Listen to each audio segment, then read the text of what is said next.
श्री कात्यायनी स्मृति 27वां खंड अनवाहार्य की विधि, जो श्राद्ध कर्म के आदि में होता है और जो दक्षिणा कर्म के अंत में होता है, और अमावस को जो दूसरा श्राद्ध होता है उसे अनवाहार्य कहते हैं।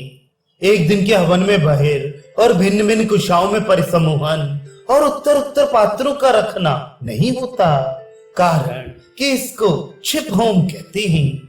व्रीहि और जौ के अभाव में दही और दूध से और उनके भी ना मिलने पर लपशी या जल से ही हवन करे। भयंकर मंत्र, राक्षसों के मंत्र, पितरों के मंत्र, असुरों के मंत्र, अविचार के मंत्र, मन को रोक कर इनका उच्चारण करके आचमन करे।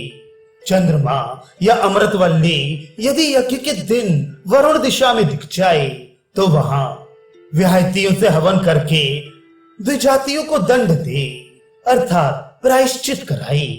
लवण, शहद, मांस, सार का भाग इनका जो हवन करता है वह दिन में उपवास करे और रात्रि में अधिक ना खाए।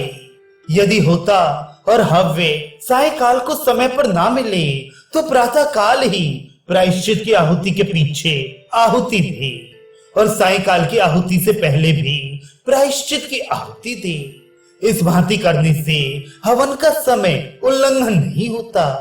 पौर्णमासी से प्रथम और दर्श से पहले पौर्णमास के भले वैश्य देव का उल्लंघन हो जाए तो अहोरात्र भोजन ना करे, फिर प्रायश्चित की आहुति देकर व्रत का प्रारंभ करे। यदि दो हवन का उल्लंघन हो जाए या अमावस या पूर्णमासी का उल्लंघन हो जाए तो फिर अग्नि का आधान करे। ये शिक्षा भार्गव की है। अनिरच माणवक को कहते हैं, एड़ काले मृग को और गोरे को रूरो और लाल को तंबल कहते हैं।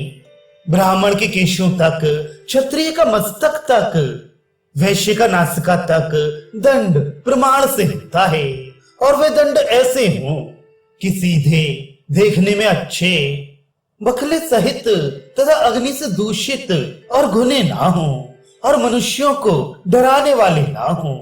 ब्राह्मणों ने गौ को वेदों में भी उत्तम कहा है, इसी कारण गौ से श्रेष्ठ और कोई नहीं है। इसी से गौ को वर कहते हैं। जिन व्रतों के अंत में दक्षिणा नहीं कही है वहां वर अर्थात गौ दक्षिणा दे अथवा गुरु को वस्त्रों से ढक दे। जिनमें वेद यातियाम अर्थात जिसमें सार ना हो ऐसा हो जाते हैं, वे ये हैं कि जिस स्थान से बोलना चाहिए उससे वर्ण का नहीं बोलना, ऊंचे श्वास से बोलना, विच्छेद से बोलना, बड़े शब्द से बोलना। यदि ये प्रमाद से हो जाए तो सारहीन होता है।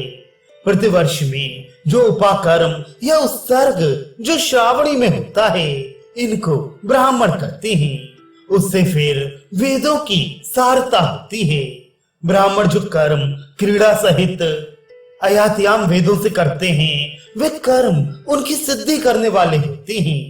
तीनों व्याहति सहित गायत्री और गायत्र अर्थात पवमान सूक्त और गार्हपत्य बृहस्पति का सूक्त, इन तीनों को शास्त्र के अनुसार शिष्यों को उपदेश देकर फिर वेद का उपाकर्म करे।